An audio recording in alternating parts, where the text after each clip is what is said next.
Halo para sahabat, kita bertemu kembali. Semoga sehat walafiat dan enten rezeki juga jodoh. Yang terakhir khusus bagi yang jomblo. Para brand otomotif memang selalu menyiapkan kendaraan murah untuk para pemula. Pastinya kendaraan mudah perawatan, tapi mungkin tidak berlaku di brand kelas premium ya sahabat.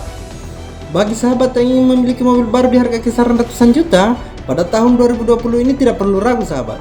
Khusus bagi pemula yang minim budget, deretan mobil ini mungkin bisa menjadi referensi buat sahabat. Beberapa deretan mobil dengan harga murah kita akan sajikan pada video ini.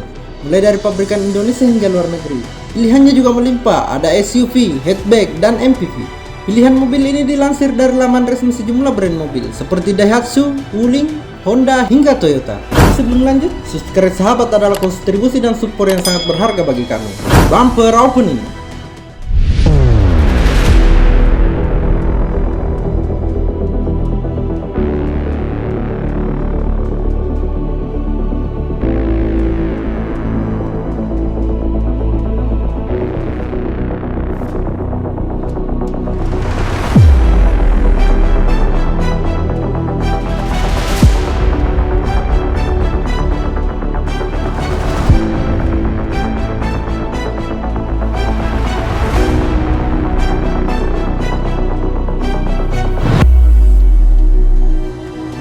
Yang pertama ada Ayla dari brand Daihatsu. Ada dua pilihan mesin untuk mobil baru Daihatsu Ayla, yaitu 1000cc dan 1200cc. Dua jenis mesin LCGC ini bahkan terbagi hingga 12 tipe. Untuk terendah adalah tipe D, 1000cc dengan transmisi manual. Dari laman resmi Daihatsu Indonesia dibanderol mulai dari harga Rp107.600. Ayla hatchback pertama kali diperkenalkan pada tahun 2013.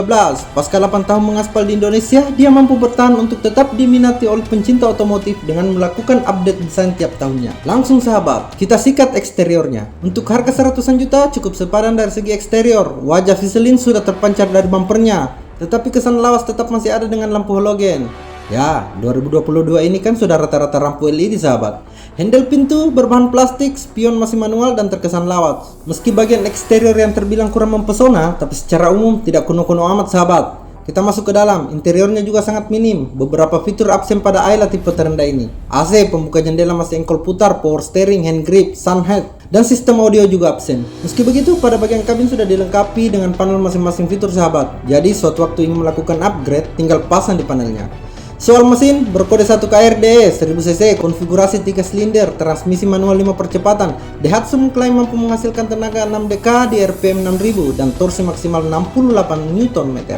Kalau ingin lebih nyaman, bisa memilih tipe yang di atasnya sahabat. Namun jika kebelet ingin punya mobil baru dan budget masih kurang, tidak mengapa jadi mobil pertama.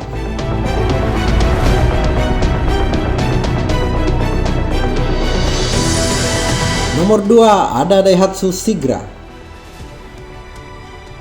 Masih bersaudara dengan Ayla, hanya saja Sigra bisa dikatakan mobil keluarga. Mobil jenis MPV ini terbagi menjadi dua mesin, 1000cc dan 1200cc. Dengan total tipe ada 10 pilihan. Sama dengan adiknya si Ayla, Sigra terendah bertipe D. Untuk harga dibanderol mulai Rp125.450 di Indonesia sesuai lokasi.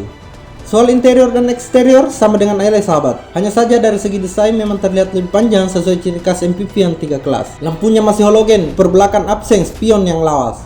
Untuk mesin berkode 3KR V 1000cc, konfigurasi 3 silinder, transmisi manual 5 percepatan. Daihatsu mengklaim mampu menghasilkan tenaga maksimal hingga 67 daya kuda dan torsi maksimal 89 Nm.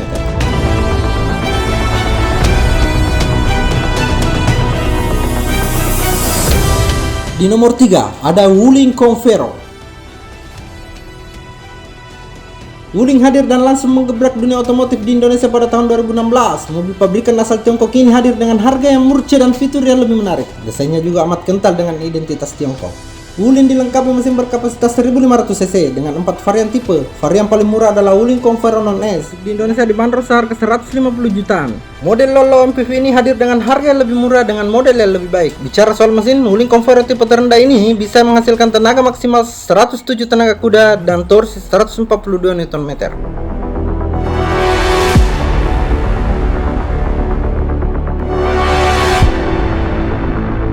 Di posisi keempat ada Toyota Agya. Jenis hatchback dari Toyota dengan harga termurah ini dirilis pada tahun 2016. Namun sejak awal tidak seperti dengan saudaranya Ayla yang bermesin Daihatsu itu. Agi hanya hadir dengan satu pilihan kapasitas mesin saja, yakni 1200 cc yang dibagi ke dalam 6 tipe, transmisi manual 5 percepatan dan matic 4 percepatan. Berdasarkan situs resmi Toyota Astra Motor, varian termurah yakni Toyota Agya tipe GR STD. Dengan transmisi manual, kini naik menjadi 150 jutaan dari sebelumnya di kisaran 144 jutaan. Desain hatchback Toyota ini memang menarik sebagai mobil anak muda dan keluarga baru, dimensi kecil dan pas di perkotaan. Konsumsi BBM-nya juga irit yang membuat isi dompet tak cepat kerontang. Kita ke eksterior dulu sahabat. Upgrade desain AG memang selalu memberikan perubahan yang menarik, facelift di masanya, dan kosmetik yang selalu menyegarkan. Kali ini AG hadir dengan lekukan tajam di bagian moncong, grill yang elegan, lampu tajam, dan bumper yang lumayan mendominasi kesan sporty. Namun di bagian belakang tidak ada perubahan yang berarti, hanya pada bagian mika bohlam yang transparan dan juga LED.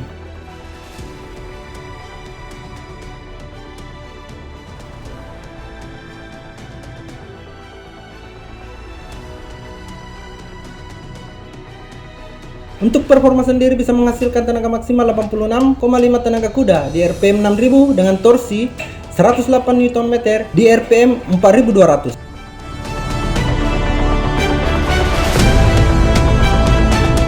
Selanjutnya yang kelima ada kakak Agya di sana. Toyota Calya. Jenis MPV ini masuk dalam kategori LCGC. Ada 4 pilihan tipe dengan mesin berkapasitas 1200 cc. Melansir dari situs resmi Toyota Astra Motor, varian terendah Toyota Calya ini bertipe dengan transmisi manual, kini dibanderol 140 jutaan. Pada tipe tertinggi Toyota Calya tipe G dibanderol seharga 165 sampai 170 per Januari 2022. Secara interior hampir sama dengan tipe tertinggi Sigra, hanya saja kesan sport yang lebih dominan. Untuk Calya ini bisa dikatakan adalah kelas MPV dari mobil hatchback Agya. Nyaris sama. Kita ke mesin. Mobil ini dilengkapi mesin line 4 berkode 3NRFV dengan tenaga maksimal 88 tenaga kuda dan torsi 108 Nm. Transmisi manual 5 percepatan dan matic 5 percepatan. Bicara konsumsi BBM di kisaran 13 km per liter dalam kota dan 19 hingga 20 km untuk 1 liter di luar kota.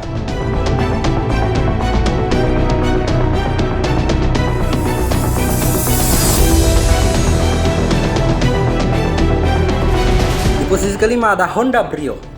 Brio adalah mobil hatchback yang paling digandrungi anak muda hingga daerah, terbukti komunitasnya berjenjang. Yang terbesar ada Honda Brio Klub Indonesia.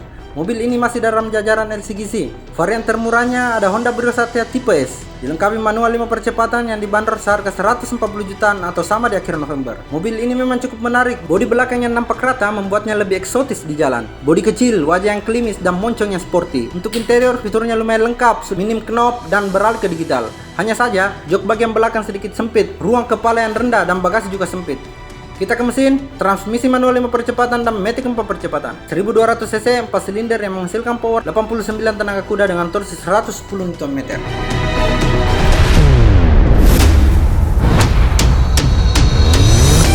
Itulah 5 deretan mobil baru dengan harga murah yang bisa Anda temui dengan mudah, bahkan hampir di seluruh kota tersedia dealernya. Namun sebelum membeli mobil, Ane saranin pertimbangkan kebutuhannya dulu sahabat. Jangan hanya melihat dari harganya, tapi jika sudah kebelet punya mobil yang harus baru dan duit yang tersedia masih minim, tak bersoal, toh masih bisa dilakukan upgrade. Sebelum berakhir, jangan lupa di subscribe ya sahabat. So, masih banyak informasi seputar otomotif yang akan kita sajikan secara up to date. Selanjutnya, kita akan membahas sedan bekas di harga kisaran 25 jutaan yang cocok diajak nongki oleh anak muda. Jadi stay tune dengan klik subscribe dan notifikasi lonceng. Bye bye.